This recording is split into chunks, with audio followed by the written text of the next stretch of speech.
ராமேஸ்வரம் பாம்பன் பகுதியில் சுமார் 300 மீட்டர் தொலைவிற்கு கடல் நீர் திடீரென உள்வாங்கியதால் நாட்டு படகுகள் தரை தட்டி நிற்கின்றன.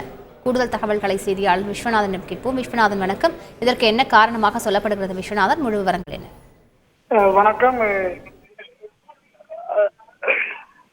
வளிமண்டல கீழடுக்கு சுழற்சி காரணமாக தமிழகத்தின் பல்வேறு மாவட்டங்களில் கனமழை பெய்யும் என்று வானிலை ஆய்வு மையம் தெரிவித்திருந்தது. இந்த நிலையில் ராமேஸ்வரம் தீவு பகுதி முழுவதும் இன்று அதிகாலை முதலே பலத்த காற்றுடன் லேசான மழை பெய்து வருகிறது.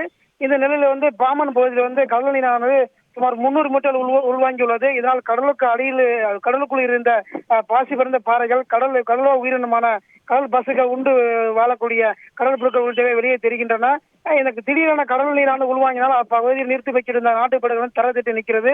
இதனால் மீனவர் அச்சமடைந்திருக்காங்க.